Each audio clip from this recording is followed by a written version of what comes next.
Hello, boys and girls. This is Miss Angela Smith. I'm coming from the second grade hall, and I hope that you all are doing well. We surely miss you at PLE. I hope that you are reading a lot. I hope you're writing.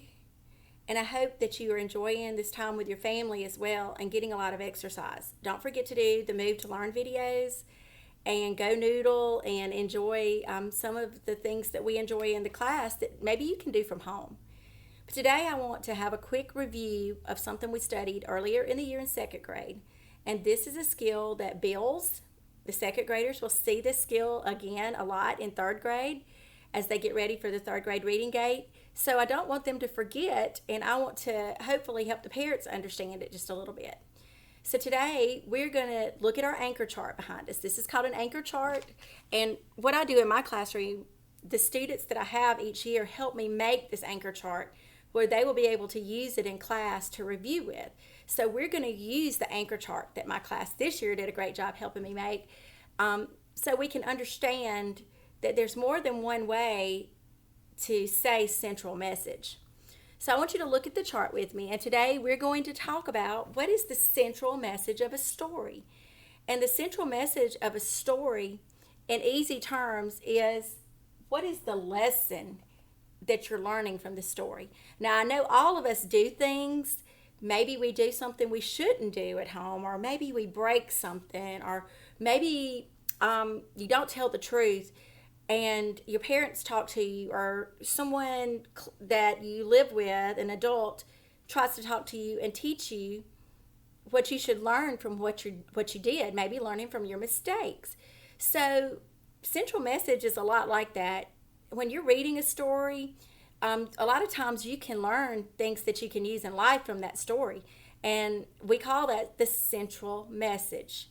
It's also called the lesson, the theme. As you get older, you'll call it the theme, and adults a lot of times call it the moral of the story. Now, I'm going to let the second grade in on a little secret. When you get to third grade, you're going to need to know that it's called all of these things, because sometimes a question might say, what is the lesson that you learned from this story? Sometimes it might say, what theme is this story telling you? It might ask you, what is the moral of the story? Sometimes it will say the central message of the story. And sometimes it will say, what is the central idea of the story? So we have to know how to figure out what the central message in a story is. So what we're going to do right now is we're going to have a little quick background. Stories have plots, and they have events, an order of events, what order something happens in the story. And all of those things can help us figure out the central message in a story. So right now, what we're going to do is I'm going to read you. A lot of you have probably heard of Aesop's fables. These are great to practice central message. So I'm going to read you a very quick fable out of the book Aesop's Fables. And in this, there's a picture here. I want you to see the picture, so I'm going to hold it closer for a moment. If you will look at the picture, you know, a picture is a text feature. If we have an illustration or a photograph, we call them a picture sometimes, you know, those are text features. Those help you figure out what you're reading. Text features are very important. Just like people have features like different color eyes and different color hair. Well, stories have features in it that help you. They have illustrations, they have photographs, they have titles. Sometimes they have bolded words. Sometimes they will have definitions in it, and they will, a lot of times in a book, you can go to a glossary or table of contents. So that's just a quick little reminder that we have text features. And the text feature we're looking at right now is a picture, an illustration here, and the illustrator has a really kind of funny name that I can't say very well. We're going to call him Testa. So the illustrator in this book drew this picture to help us understand what I'm about to read. So we're going to read, and then we're going to look at our illustration again. The lion, the hare, and the deer. A lion was about to devour a hare that was sleeping at the edge of a field when he saw a deer passing by. Devour. That kind of sounds like a vocabulary word that some people may know, some people may not. I'm going to give you a hint. If you're really hungry and someone brings you a hamburger and you love hamburgers and you devour that hamburger is going to disappear pretty quickly. Okay? So if I was going to use my clues, I would think I could say the lion was about to eat the hare, devour the hare, get rid of the hare that was sleeping at the edge of a field when he saw a deer passing by. So animals, predators and prey, they hunt their food in the wild. So he's thinking about eating this little hare. Well, if you look right here on this illustration, I only see the back legs of this hare, and we're going to find out why in just a minute. The lion left the hare to his nap because remember, the lion saw a deer passing by. So when you're reading, think about things throughout the story. A deer would be larger, probably have more meat than a little hare. A hare's kind of like a rabbit, right? So a moment later, the hare woke up from his nap. Quicker than a wink, he ran far away. So since the lion was looking at this deer and thinking, I might want to eat him instead, the hare had a chance to escape. In the meantime, the lion began to chase the deer, but as fast as he ran, he could not catch it. Now think about this a minute. He could have devoured or eaten the hare easily, but instead he decided to go after the bigger animal, but he didn't get the bigger animal. Exhausted, it's talking about the lion's exhausted, and he went back to look for the hare. When the lion reached the edge of the field, he discovered that the hare had run away. Let this be a lesson for me, he told himself.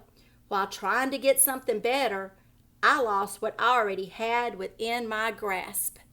He had the hare right there where he could touch it, where he could get it very easily, but he went after something bigger. Okay, so let's think back. This is a great illustration. Let's think back to our chart here for a moment. In the story, if we retold the story, in the story, we have 3 characters, right? The lion is the main character, and the lion, some of you are probably, if you were in this class, I know you would tell me, the lion was what? Think about just a minute what the lion was. Was he generous?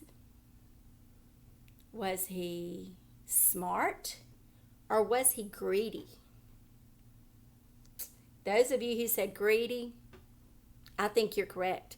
Greedy would be the term that I would use to describe, the lion, because he had something to eat right there, but he wanted something bigger and better. But he wound up with what? Nothing. He was still hungry at the end of the day. So the central message, which is also called the central idea, the lesson, the theme, or the moral of this story is to be satisfied with what you have and to be appreciative of what you have.